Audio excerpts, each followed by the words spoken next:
تو دو چیزیں ہیں، ایک ہے شر کا رفع کرنا، اس کو کہتے ہیں رفع شر، ایک ہے دفع شر. بہت قریبی الفاظ ہیں، رفع شر، دفع شر. رفع شر کیا ہے؟ شر آ گیا، اسے رفع کر رہے ہیں، ہٹا رہے ہیں، کلین کر رہے ہیں. ایک چیز خراب ہو گئی، اسے ٹھیک کر رہے ہیں. ایک ہے دفع شر، شر کو دور ہی رکھا جائے، خراب ہی نہ ہونے دیا جائے. اللہ کا نظام یہ ہے. اللہ یہ چاہتا ہے کہ میں نے جس انسان کو پاک اور پاکیزہ پیدا کیا، چاہے وہ کافر گھر میں پیدا ہوا ہو، اسے میں نے پاک پیدا کیا. وہ جو پیدا ہوا تو وہ مسلمان پیدا ہوا، وہ یہی ایسا ہی رہ جائے. یہ اللہ کا نظام ہے. اب میں ذرا سا تھوڑا سا باریک ڈسکشن میں اتروں گا، مگر میری عادت ہے کہ سخت مسائل کو آسان کرنا. بہت دقیق بھی اتنا نہیں ہوگا کہ سمجھ میں نہیں آئے بات، نہیں، سمجھ میں آئے گی، لیکن تھوڑا سا آپ کو میرا ساتھ دینا ہوگا سمجھنے میں، سوچنے میں. وہ باتیں جو آپ بار بار بچپن سے سنتے آئے ہیں، میں اس کی مثالیں آپ کے سامنے دوں گا. اب اللہ نے ایک پاک معاشرہ، اللہ کا ارادہ کیا ہے کہ معاشرہ پاک اور پاکیزہ رہے، خرابی اس میں آئے ہی نہیں، برائی نہ آئے جو اصلاح کی ضرورت پیش آئے، نہیں، پاک رہے. اس کے لیے اللہ نے کیا اہتمام کیا؟ اس پاکیزہ معاشرے میں جو 100% پاکیزہ تھا، اس معاشرے میں، اس مجمع میں جہاں کوئی نہیں، بس معصوم ہی معصوم، ان میں اعلان کیا اللہ نے. ایک کیا کہا؟ انی جاعل فی الارض خلیفہ، میں زمین پر خلیفہ بنا رہا ہوں. آپ کے سنے ہوئے واقعات ہیں، لیکن جو میں نتائج لینا چاہتا ہوں اس سے، تو جب فرشتوں نے اس کو سنا تو آپ کو معلوم ہے کہ فرشتوں نے اس کا کیا جواب دیا. میرا ایک سوال یہاں یہ ہے آپ سے، اللہ نے 2 مرحلوں میں یہ عمل انجام دیا خلیفہ بنانے کا. ایک مرحلہ تھا اعلان خلافت کا، اور ایک مرحلہ تھا خلیفہ بنا دینے کا. بنانے کے بعد ان کو حکم دینے کا کہ سجدہ کرو. تو پہلے مرحلے میں صرف اعلان، انی جاعل، فیوچر کی بات ہے کہ میں بنانے والا ہوں. تو یا اللہ بنا دیتا، جب بن جاتا تو سب سے کہتا کہ سجدہ کرو. اب میں نے بنا دیا، سجدہ کرو، کہا نہیں، اعلان کر رہا ہوں. اس میں بڑے باریک مسائل ہیں. جب اعلان کر چکا، اعلان کیوں ہو رہا ہے؟ اس لیے کہ اصلاح معاشرہ میں سب سے بڑا خطرہ کس چیز کا ہوتا ہے؟ بہت سی چیزیں میں بغیر تمہید کے ڈائریکٹ آپ کو دے دوں گا. سب سے بڑا خطرہ یہ ہوتا ہے کہ مثلا اب اس وقت میں آیا ہوں، بیٹھا ہوں، اب میرا دعویٰ ہے کہ میں اصلاح معاشرے کے لیے آیا ہوں. اب خدا جانے کہ میں اپنی ان باتوں میں الجھا کر لوگوں کو استغفر اللہ کہیں گمراہ تو نہیں کر رہا ہوں. پتہ کیسے چلے؟ نہ کسی کے ماتھے پہ لکھا ہوا ہے، نہ کسی کے لباس سے پتہ چلتا ہے، نہ کسی کے ظاہر سے معلوم ہوتا ہے. اس لیے کہ خود قرآن نے کہا ہے کہ یوسوس فی صدور الناس، لوگوں کے دلوں میں وسوسہ ڈال دیتے ہیں کچھ لوگ. کون؟ شیطان. ہاں، من الجنتی والناس. یہ جو خناس ہے یہ جن میں سے بھی ہے اور انسانوں میں سے بھی ہے. جن میں سے ہے تو ہم اس کو دیکھتے نہیں. دیکھ ہماری مجبوری تو دیکھ، یا پروردگار میری مجبوری یہ ہے کہ میں اس جن کو دیکھ ہی نہیں پا رہا ہوں جو مجھ کو آ کے بہکا رہا ہے، دل میں وسوسہ ڈال رہا ہے. دوسری بات یہ ہے کہ اگر انسانوں میں ہے تو میں اس کو پہچان نہیں پا رہا ہوں. میرا قریبی دوست ہے، بیٹھا ہوا ہے، مجھ کو بہکا رہا ہے، مجھ کو پتہ نہیں. تو اللہ نے کہا جو پہچانا نہ جائے اسے منافق کہتے ہیں. کیا کہتے ہیں؟ جب وہ منافق ہے تو آپ کسی کو منافق کہہ بھی نہیں سکتے، یہ مشکل ہے. اس لیے کہ اگر آپ کسی کو منافق کہیں گے، آپ یا ہم، اس کا مطلب ہم جانتے ہیں کہ اس کے دل میں کیا ہے۔ اگر ہم جان گئے کہ اس کے دل میں کیا ہے تو وہ منافق نہیں رہا۔ منافق کہتے ہی اس کو ہیں کہ جس کے دل میں کفر چھپا ہو، ظاہر اس کا ایمان ہو۔ تو ہم کسی کو منافق کہہ دیں؟ نہیں ہو سکتا۔ یہ تو خدا ہی کسی کو کہے کہ یہ منافق ہے۔ مگر یا اللہ، یہ اصلاح معاشرہ کے چکر میں بڑے بڑے مصلحین چلے آ رہے ہیں اصلاح کرنے، اصلاح کے نام سے اگر وہ ہم کو گمراہ کر دیں تو ہم کیا کریں؟ ہم پہچانے کیسے؟ کہا پہلے ہی موقع پر بتا دیتا ہوں ایک علامت، خلیفۃ اللہ کا نام لے کر دیکھ لو۔ وہ جو چھپا ہوا تھا ان میں، جنہیں خود فرشتے سمجھ رہے تھے کہ ہم میں سے ہے، اللہ نے جیسے ہی کہا انی جاعل فی الارض خلیفہ، اب یہاں سے پتا چلا کہ میں اس لیے پہلے اعلان کر رہا ہوں تاکہ اب سب مل کر انتظار کرو، اور جب انتظار کرو تو انتظار خلیفۃ اللہ سنت ملائکہ بن جائے، ملائکہ کی سنت۔ اور جب یہ ہو گیا تو کافی عرصے کے بعد پھر اللہ نے کہا اب میں اس کو بنا چکا ہوں فقعوا لہ ساجدین، جب میں اس میں اپنی روح پھونک دوں سب کے سب سجدے میں گر جانا۔ اب بالکل پاکیزہ ماحول ہے، سب فرشتے ہیں، سب نیک ہیں، سب صرف عبادت کر رہے ہیں، مگر ان میں ایک ایسا گھسا ہوا ہے جس کو فرشتوں نے بھی نہیں پہچانا ہے۔ تو اللہ نے کہا کہ نہیں، یہ نہیں ہونے دوں گا، اس لیے کہ میں چاہتا ہوں کہ معاشرہ پاک رہے، یہ نہیں کہ سدھرے، نہیں، پاک رہے، پاک رہے۔ اب اگر غیر پاک کسی معاشرے میں آ جائے تو اس کو پہچاننے کی صورت میں بتا رہا ہوں، میرے خلیفہ کا اعلان ہو جائے، اس کا تذکرہ ہو جائے، جیسے ہی اس کا نام آئے گا دونوں پہچان لیے جائیں گے، وہ بھی جو اس کا احترام کر رہے ہیں، وہ بھی جو اس کا احترام نہیں کر رہے ہیں۔ توجہ کیجئے گا، یہ دونوں باتیں آ جائیں گی۔ میں نے کل کیا کہا تھا کہ اصلاح معاشرہ ڈیپینڈ ہے اس بات کے اوپر کہ ائمہ نے ہمیشہ اپنے آپ کو پہچانوایا، ہم کو پہچانو، بس یہیں سے پتہ چل جاتا ہے کہ کون صحیح ہے کون غلط ہے۔ جس نے ان کو پہچان لیا وہ سدھر گیا، جتنا پہچان لیا اتنا پاک اور پاکیزہ ہو گیا، اور اسی سے ایمان کے درجات بنتے ہیں، اور جتنا معرفت میں کمی رہی اتنا ہی وہ دین سے اور حقیقت سے اور حق سے اور سچائی سے دور رہا۔ تو اللہ نے کہا کہ بھئی اس کو سجدہ کرو۔ تو میرا ایک سوال ہے یہاں، کبھی آپ نے اس پہ غور کیا؟ دیکھیں، بنایا ہے فی الارض، پہلی بات تو یہ ہے، کہاں بنایا ہے؟ زمین پر، زمین کے لیے خلیفہ بنایا ہے، نمبر 1۔ نمبر 2، نبی ملائکہ کے لیے ہوتا بھی نہیں، ملائکہ کو نبی کی ضرورت نہیں، اس لیے کہ وہ معصوم ہے۔ یہ قرآن ملائکہ کے لیے نہیں، یہ فرشتوں کے لیے، فرشتوں کے لیے تبلیغ اور وعظ اور نصیحت نہیں ہے۔ جب فرشتوں کے لیے نبی ہے ہی نہیں، اللہ کا اعلان بھی فی الارض کے ساتھ ہے، میں زمین کے لیے خلیفہ بنا رہا ہوں، تو ان فرشتوں سے کیا کہنے کی ضرورت ہے کہ تم اس کو سجدہ کرو؟ فرشتوں سے کیا مطلب؟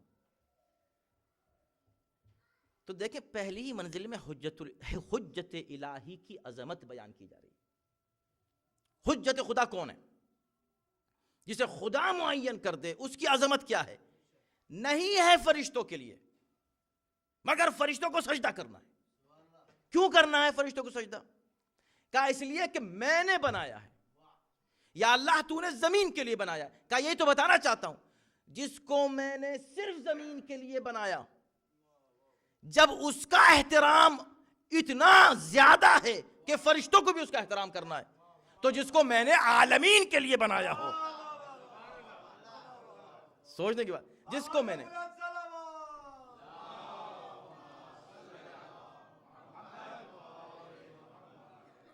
جس کو میں نے عالمین کے لیے بنایا ہو، اس کے لیے اگر آپ جائیں آج حج کے اوپر، جاتے ہیں حج کے لیے، جا کر سلام کرنے جاتے ہیں پیغمبر اسلام کو، بدعت بدعت، سلام نہیں کر سکتے رسول کو. ارے قبر رسول پر کھڑے ہو کر السلام علیکم یا رسول اللہ کہتے ہیں بدعت ہے، حرام ہے، شرک ہے، ہٹو. کیوں ہٹو؟ نہیں کر سکتے سلام ان کو، کیونکہ زندہ نہیں ہے. کیوں سلام کرنے آئے ان کو؟ زندہ نہیں ہے. اللہ کا نظام آپ دیکھیں. میں یہ کہتا ہوں کہ اگر ہم ان حقائق کو نہ سمجھیں میرے دوستو، تو بس صرف ہماری کوشش اصلاح معاشرہ. کچھ لوگ تو خیر ان کی نیت ہی ٹھیک نہیں ہوتی، ہم ان کی بات ہی نہیں کر رہے ہیں، وہ الحمدللہ ہمارے درمیان تو نہیں ہوتے، سمجھے نا. لیکن ہمارے درمیان ایسے لوگ ضرور ہو سکتے ہیں جن کی نیت صحیح ہے مگر ان کا ٹریک صحیح نہیں ہے. وہ اپنے کو صحیح کر سکتے ہیں، صحیح ٹریک پہ آ سکتے ہیں. دیکھیں انہوں نے کہا کہ نہیں ان کو سلام نہ کرو اس لیے کہ مر گئے. اللہ نے حجت خدا کی عظمت کتنی رکھی تاکہ ہر انسان یہ سمجھ لے. تو جب میں گیا تو اس نے کہا کہ بھئی آپ ادھر جائیے نماز پڑھیے، مسجد میں نماز پڑھیے، یہ سلام کیوں کر رہا ہوں یہاں؟ ہم نے کہا تم سے بڑا کوئی جاہل ہو سکتا ہے؟ تم ہم سے کرو جا کے میں نماز پڑھوں. بھائی نماز کبھی بھی تشہد کے بغیر ہو سکتی ہے، اور تشہد میں کیا کوئی شخص تشہد تمام کر سکتا ہے بغیر نبی کو سلام کیے ہوئے؟ تو اللہ نے پہلے ہی سے اپنی حجت کا ذکر قرآن میں اتنی شدت سے رکھا، نماز میں اس حد تک رکھا، اذان میں اس حد تک رکھا کہ بغیر اس کے تذکرے کے اللہ کا ذکر ہو ہی نہیں سکتا.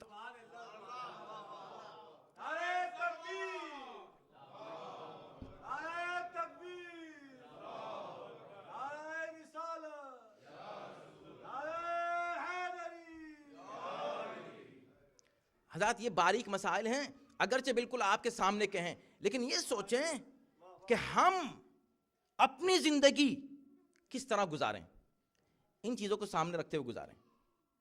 کبھی اگر عظمت حجت خدا ہلکی ہو جائے دماغ میں، نماز پڑھ رہے ہیں، بھائی نماز پڑھنی چاہیے بہت، بھائی بے شک نماز پڑھنی چاہیے، مگر نماز میں آپ کو اللہ نے ایسا پھنسا دیا ہے کہ آپ نماز بغیر اس کی حجت کے تذکرے کے پڑھ ہی نہیں سکتے، پڑھ ہی نہیں سکتے وہ نماز. تو سلام رسول السلام علیکہ ایھا النبی ورحمۃ اللہ وبرکاتہ کیا کہ نہیں کیا؟ تو جب ایک اس حجت کو جس کو اللہ نے زمین کے لیے بنایا تھا، اس کے لیے لازم ہوا کہ فرشتے بھی اس کو سجدہ کریں. اچھا فرشتوں کو سجدے کا حکم کیوں ہوا؟ عجیب بات ہے. دیکھیں اللہ یہ حکم دے سکتا تھا کہ بھئی دیکھو ان کو احترام کرو، ان کی تعظیم کرو، چلو سب صف میں کھڑے ہو جاؤ، کھڑے ہو کے ان کو سلام کرو، سب کھڑے ہو کے ذرا سینے پہ ہاتھ رکھ کے سر جھکا دو. جو بھی اللہ حکم دیتا اس طرح کا وہ احترام ہوتا اور اس پہ عبادت کا شک نہ ہوتا. بہت عجیب بات میں بڑے اطمینان سے کہنا چاہ رہا ہوں آپ سے. اللہ نے حکم وہ دیا جو واقعاً اگر اس حکم سے ہٹ جائیں، لفظ حکم کو ہٹا دیں اور صرف ایک لفظ رکھیں سجدہ، تو شرک ہے. سجدہ واقعی شرک ہے کسی اللہ کے علاوہ کسی کو. آپ خدا کے علاوہ کسی کو سجدہ کر سکتے ہیں؟ سجدہ اس لیے کہ عبادت کی جان ہے نماز، نماز کی جان ہے سجدہ. سجدہ غیر اللہ کو ہو ہی نہیں سکتا. تو اللہ نے اس شے کا حکم کیوں دیا جو حقیقتاً ہمیشہ کے لیے شرک ہونے والی تھی آئندہ مستقبل میں؟ اس وقت بھی شرک تھی وہ، لیکن چونکہ اللہ نے حکم دیا اس لیے وہ شرک نہیں ہے. کیوں اس کا حکم دیا؟ بات یہ تھی کہ تعظیم حجت الہی کو، توجہ ہر انسان ہمارے لیے بھی ہے، احترام حجت الہی کو خدا پہلی ہی منزل میں اس پیک پہ لے جانا چاہتا تھا کہ جو شرک ہے، جو واقعاً شرک ہے، وہ ان کی تعظیم میں توحید بن جائے، سے جائے کہ جو قطعاً شرک نہیں ہے وہ کیسے کوئی اس کو کہہ دے گا کہ یہ شرک ہے اور یہ بدعت ہے، یہ مت کرو اور یہ مت کرو؟ واقعی جو شرک تھا وہ شرک نہیں رہا یہاں. پتہ نہیں میں پہنچا سکا کہ نہیں اس موضوع کو.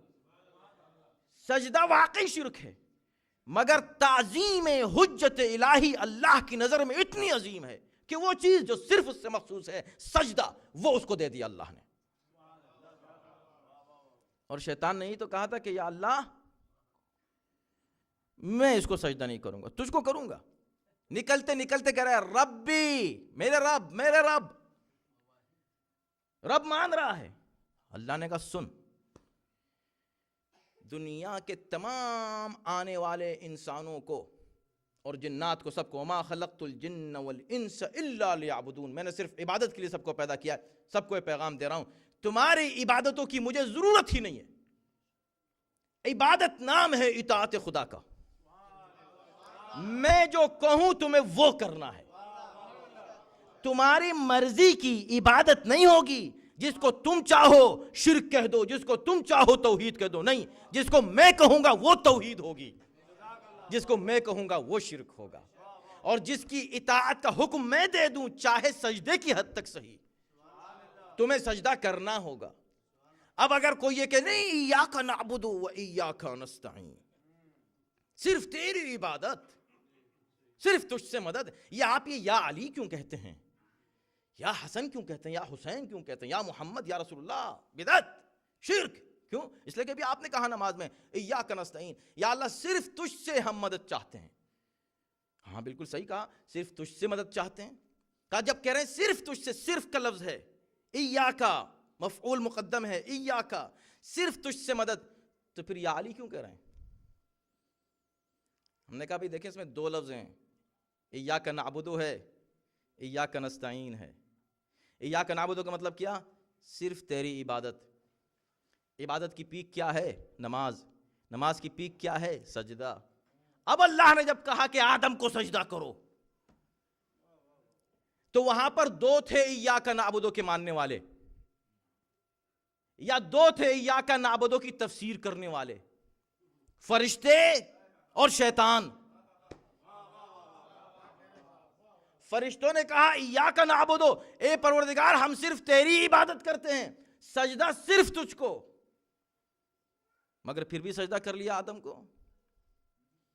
تو پوچھو فرشتوں سے، پھر تو وہ صحیح تھا.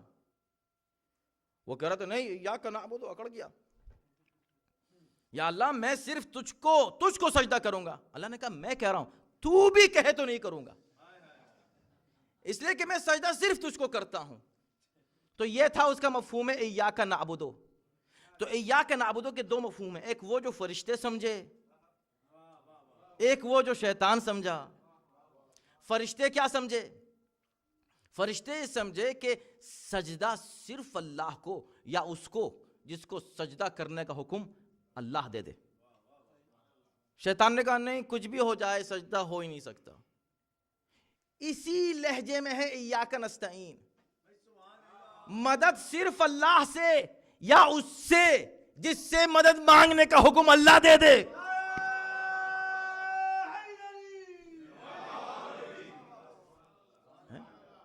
ناد علی مظہر العجائب. تو اللہ نے اس عمل کا حکم دیا. میں عرض کر رہا ہوں کہ کچھ اور کہہ سکتا تھا، نہیں سجدہ کرو. اور یہ بالکل پہلی منزل ہے، ابھی سٹارٹنگ ہے. اور سٹارٹنگ میں تو دروس دیے جاتے ہیں نا کہ تاکہ پھر تم اس سے سیکھو.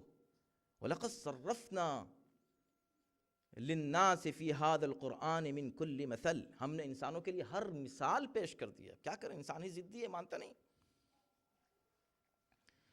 اب ایک اور پہلو ہے یہاں. فرشتوں نے چونکہ یہ کہا یا اللہ، دیکھیں اصلاح کا مد مقابل لفظ کیا ہے؟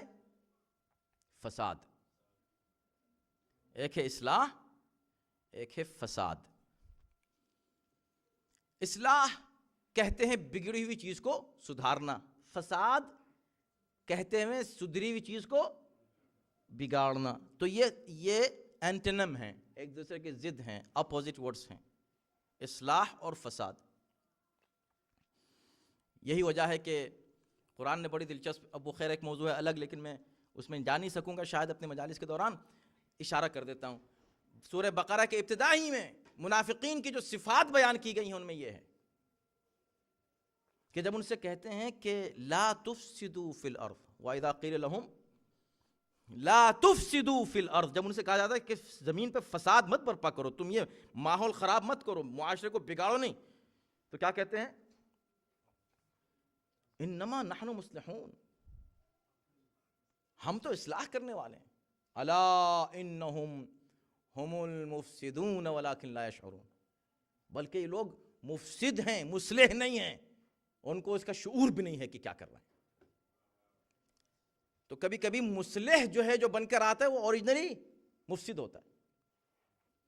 اللہ اسی مسئلے کو واضح کرنا چاہتا ہے۔ جیسے یہ اعلان خلافت ہوا تو فرشتوں نے ایک سوال کیا، کیا اس کو بنائے گا جو زمین میں فساد کرے؟ اتجعل فیہا من یفسد فیہا، یفسد فیہا یعنی کہ زمین اچھی خاصی ہے، ٹھیک ہے، اب اس وقت کوئی فساد نہیں ہے زمین میں، پہلے ہو چکا ہوگا، لیکن اس وقت تو ذرا کام ہے دنیا، اب تو اس کو بنا رہا ہے کہ جو یہاں فساد برپا کر دے۔ تو اس کے بعد انہوں نے کہا کہ وَنَحْنُ نُسَبِّحُ بِحَمْدِكَ وَنُقَدِّسُ لَكَ، مجھے نہیں معلوم کہ میں یہ پیغامات کیسے پہنچاؤں، لیکن یہ وہ واقعات جو آپ 100 بار سن چکے ہوں گے، ان 100 بار میں جو نتائج ہیں وہ الگ ہیں۔ اس نتیجے کو لیجئے کہ جس وقت ان سے کہا کہ بھئی سجدہ کرو، میں جو ہے خلیفہ بنا رہا ہوں، تو انہوں نے کہا کیا اس کو بنائے گا جو فساد کرے؟ وَنَحْنُ، جبکہ ہم تو تیری تسبیح کرتے ہیں، تقدیس کرتے ہیں۔ تو خلافت الہیہ کا معیار انہوں نے کیا قرار دیا؟ اپنے اعتبار سے تسبیح و تقدیس و عبادت۔